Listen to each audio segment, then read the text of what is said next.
Hi guys, അപ്പോൾ ഇന്നത്തെ നമ്മളൊരു കുഞ്ഞ് പെരുന്നാൾ വ്ളോഗാണ്. അപ്പോൾ മാസം കണ്ടപ്പോൾ തന്നെ നമ്മൾ നാളത്തെ ഈദ് പ്രിപ്പറേഷന് വേണ്ടിയിട്ടുള്ള എല്ലാം സെറ്റാക്കി വെച്ചു. അതിൽ ഫസ്റ്റ് നമ്മൾ ചെയ്തത് ഈ അപ്പത്തിനുള്ള മാവ് സെറ്റാക്കി വെക്കാനാണ്. അപ്പോൾ നമ്മൾ ഉണ്ടാക്കിയിരുന്നത് നെയ്യപ്പവും അതുപോലെ തന്നെ കായപ്പം അല്ലെങ്കിൽ വായ്ക്കലപ്പമാണ്. വായ്ക്കലപ്പം ഞാൻ ഇവിടെ വന്നതിന് ശേഷമാണ്, അതായത് കല്യാണം കഴിഞ്ഞ് വന്നതിന് ശേഷമാണ് ഇങ്ങനെ ഒരു അപ്പത്തിനെ പറ്റി അറിയുന്നത്. അപ്പോൾ രണ്ടിനുള്ള മാവ് നമ്മൾ ആദ്യം തന്നെ പെട്ടെന്ന് സെറ്റാക്കി വെച്ചു. പിന്നെ ബീഫ് നന്നായി കുരുമുളകും ഉപ്പും മഞ്ഞളും മുളക് പൊടിയും ഒക്കെ ഇട്ടിട്ട് വേവിച്ച് വെച്ചു. അപ്പോൾ ബാക്കിയുള്ളതൊക്കെ നമ്മൾ പെരുന്നാളിൻ്റെ അന്നേ ചെയ്യുള്ളൂ. അപ്പോൾ ഇതാണ് വായ്ക്കലപ്പം. അപ്പോൾ നമ്മൾ നല്ല ചൂടായ എണ്ണയിലേക്ക് ഈ മാവ് ഇങ്ങനെ ഒഴിക്കുകയാണ് ചെയ്യുക. ആ ഒരു ഷേപ്പിൽ നീട്ടി ഇങ്ങനെ എടുക്കുകയാണ് ചെയ്യുക. ഇതിൻ്റെ പ്രത്യേകത, ഇത് നെയ്യപ്പം പോലെ തന്നെയാണ് ഇതിൻ്റെ മാവ്, പക്ഷേ ഇതിൽ കൂടുതൽ പഴം നമ്മൾ ചേർക്കും. നല്ല ടേസ്റ്റാണ്.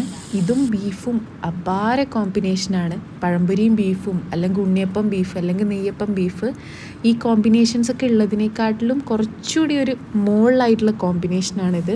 അപ്പോൾ ഇതെല്ലാവരും മസ്റ്റ് ട്രൈ ചെയ്യേണ്ട ഐറ്റമാണ്. അപ്പോൾ ഞങ്ങൾ അപ്പം ഫുള്ള്, നാളേക്കുള്ള അപ്പം ഫുള്ള് ചുട്ട് സെറ്റാക്കി വെച്ചു. അങ്ങനെ അടുത്തതിനി മെഹന്തിയാണ്. അപ്പം മെഹന്തി ഇല്ലാതെ എന്ത് ഈദ്. അപ്പം നല്ല ലേറ്റ് ആയിട്ടുണ്ടായിരുന്നെങ്കിലും അത് സെറ്റാക്കി. പിന്നെ നെക്സ്റ്റ് ഡേ ആയി, കുളിച്ച് സെറ്റായി. മന്തിയായിരുന്നു ഞങ്ങളുടെ അന്നത്തെ ഐറ്റം, പെരുന്നാളിൻ്റെ ഐറ്റം സ്പെഷ്യല്. അപ്പോൾ ഞങ്ങൾ കായപ്പവും ബീഫും മന്തിയും ഒക്കെ സെറ്റാക്കി വെച്ചു. അപ്പോൾ ഇന്ന് വന്നവർക്കൊക്കെ നമ്മൾ ഇതായിരുന്നു സെർവ് ചെയ്തിട്ടുണ്ടായിരുന്നത്. അതുകൂടാതെ നമ്മൾ കുറച്ച് കസ്റ്റാർഡ് ഫ്രൂട്ട് സാലഡും ഉണ്ടാക്കി. വൈകുന്നേരം ആയപ്പോൾ ഞങ്ങൾ എല്ലാവരും കൂടി ഇറങ്ങി റിലേറ്റീവ്സിൻ്റെ വീട്ടിലൊക്കെ പോകാൻ വേണ്ടിയിട്ട്. ഫസ്റ്റ് ഇത്താത്തൻ്റെ വീട്ടിലായിരുന്നു പോയിണ്ടായിരുന്നത്. അപ്പോൾ അവിടെ പ്രിപ്പയർ ചെയ്ത കുറച്ച് സ്പെഷ്യൽ ഐറ്റംസൊക്കെ നമ്മൾ കഴിച്ചു. അതുപോലെ തന്നെ അടുത്ത വീടെത്തി അവിടുത്തെ സ്പെഷ്യൽ ഐറ്റംസൊക്കെ നമ്മൾ കഴിച്ചു. അങ്ങനെ ഞങ്ങൾ തിരിച്ച് വീട്ടിലെത്തി. അപ്പോൾ നമ്മളെ വീട്ടിലെ കായപ്പവും ബീഫും നമുക്ക് കഴിക്കാൻ ടൈം കിട്ടിയിട്ടുണ്ടായില്ല. അപ്പോൾ ഞങ്ങളിതാ ഇങ്ങനെ അതും ചായയും കൂടി കൂട്ടി കഴിച്ചു.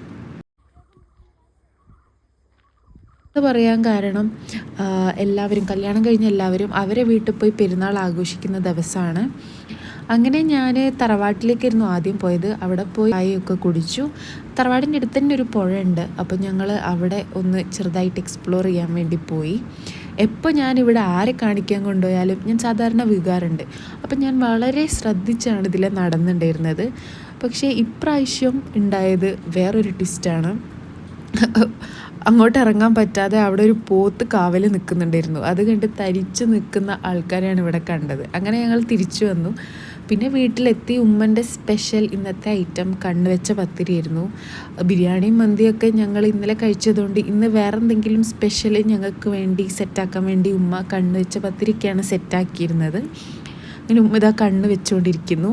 അങ്ങനെ ഞങ്ങൾ പുറത്തുനിന്ന് ഡിന്നറൊക്കെ കഴിച്ച് ഇതൊക്കെയായിരുന്നു അന്നത്തെ സ്പെഷ്യൽ. അത് കഴിഞ്ഞ് ഞങ്ങളൊരു നൈറ്റ് റൈഡിന് പോയി. അവിടെ ഒരു മ്ലാവിനൊക്കെ കണ്ടു തിരിച്ചു വന്നു. അപ്പോൾ ഇതായിരുന്നു ഞങ്ങളുടെ പെരുന്നാൾ ആഘോഷം. അത്രയേ ഉള്ളൂ video. Thanks for watching. By.